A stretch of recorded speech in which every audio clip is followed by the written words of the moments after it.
Adani Wilmer limited से Adani enterprises बाहर निकलने की योजना बना रही है। कंपनी अपनी 44% हिस्से की संभावित बिक्री के लिए संभावनाएं तलाश रही है। शेयर के मौजूदा कीमत के आधार पर अदानी के शेयरों की कुल कीमत करीब 2.7 अरब डॉलर है। बता दें कि Adani Wilmer limited Adani enterprises और विल्मर एंटरप्राइजेज इंटरनेशनल लिमिटेड का संयुक्त उपक्रम है, एक ज्वाइंट वेंचर है। इस खबर को समझने के लिए, इसकी बारीकियां समझने के लिए चलते हैं संदीप ग्रोवर के पास। संदीप, क्या कुछ चर्चा है, क्यों ये चर्चा है, क्या इसकी संभावित वजह हो सकती है? देखिए, अभी तो पिछले हफ्ते इन्होंने इनफैक्ट अपने नतीजे घोषित किए थे। तिमाही आधार पर इन्होंने करीब 80 करोड़ रुपए का घाटा पोस्ट किया था। उस झटके से अभी इनके निवेशक निकले नहीं है कि अब ये स्टेक सेल की खबरें सामने आ गई।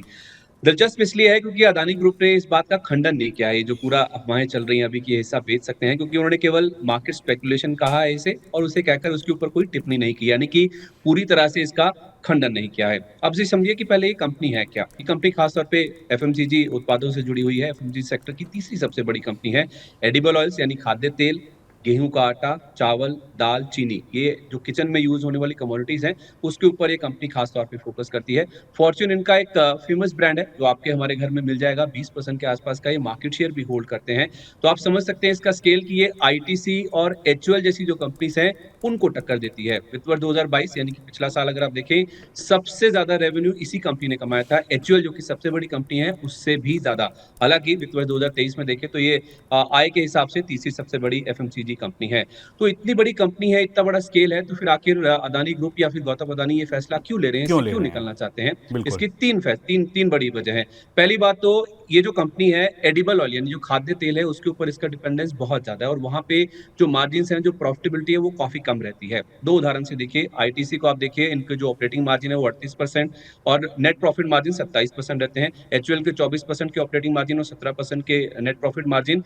अदानी विल्मर के महज 3.5% के आपको ऑपरेटिंग मार्जिन नजर आएंगे और केवल 1% का आपको नेट प्रॉफिट मार्जिन नजर आएगा। तो पहली बात तो आय तो बहुत ज्यादा आती है, लेकिन मुनाफा यहाँ मुनाफा से नहीं होता, ना के कमाई नहीं बराबर आता होती। है। दूसरी बात, ये कर्ज कम करना चाहते हैं। $6 बिलियन के आसपास की वैल्यूएशन है जैसे आप कह रहे हैं। तो इनका जो 44% हिस्सा है उससे इनको करीब $2.3 बिलियन के आसपास मिल का जाएगा। निवेश, जो पैसा है वो मिल जाएगा। बड़ा निवेश ये करना चाहते हैं। जो कोर कारोबार है इनका, ये कहते हैं कि हम इंफ्रास्ट्रक्चर के ऊपर फोकस है। पावर, पोर्ट, सीमेंट, ये इनके कोर कारोबार है। इसके लिए इनको बड़े पैमाने पे आने वाले समय के लिए पूंजी की जरूरत है, और उसी पूंजी को ये रेज करना चाहते हैं। उसका उदाहरण आप ऐसे भी समझ सकते हैं कि अदानी कैपिटल जो कि इनकी एनबीएफसी कंपनी है, हाल ही में इन्होंने उससे भी एग्जिट किया है। तो उस लिहाज से ये पैसा रेज करना चाहते हैं, कैपिटल फ्री करना चाहते हैं, जिस वजह से ये अदानी विल्मर जो कि कम प्रॉफिटेबल बिजनेस है वहां से एग्जिट और करना कोर चाहते हैं। बिजनेसेस लेकिन में ध्यान अपना रहे, फोकस बढ़ा सकें। हाँ, लेकिन ध्यान रहे कि गौतम अदानी जो पर्सनल कैपेसिटी में अपने परिवार के जरिए अपना हिस्सा जो होल्ड करते हैं उसे वो नहीं बेचेंगे, अभी भी शेयर होल्डर बने रहेंगे। और दूसरी बात ये भी है कि शायद ये सेबी का जो नॉर्म है कि लिस्टिंग होने के 5 साल के अंदर आपको पब्लिक होल्डिंग जो है वो मिनिमम 25% करनी होती है, जो कि फिलहाल 12-13% के आसपास है। पिछले साल ये लिस्ट हुए थे। तो कितना हिस्सा बेचा जाएगा, क्या सेबी के नियमों का प्रेशर है, या ये कोर कारोबार के ऊपर ज्यादा फोकस करना चाहते हैं, कितनी हिस्सेदारी बिकेगी, ये देखने वाली बात है। ये देखने वाली है, बिल्कुल। अगर सेबी के नियमों का पालन कर रहे हैं तो उसके लिए तो अभी 3 साल और बचे हैं। पिछले साल कंपनी लिस्ट हुई है, 5 साल का समय है।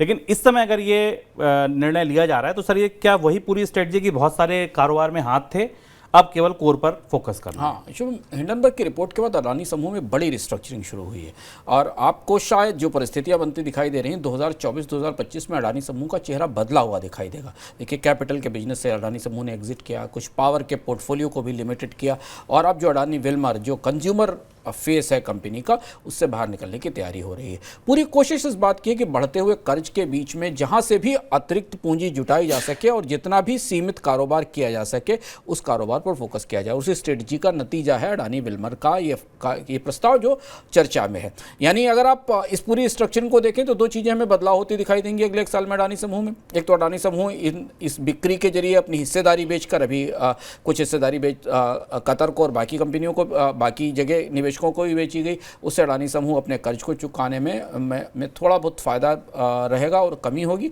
और दूसरा ये कि शायद इस बात की संभावना है कि अडानी समूह धीमे धीमे पोर्ट, पावर और सीमेंट तक अपने आप को सीमित कर लेगा। ये 3 प्रमुख उद्योग हैं जिन पर फोकस किया जाएगा। तो ये पुनर्गठन की प्रक्रिया शुरू है अडानी समूह के भीतर दिखाई दे रही है।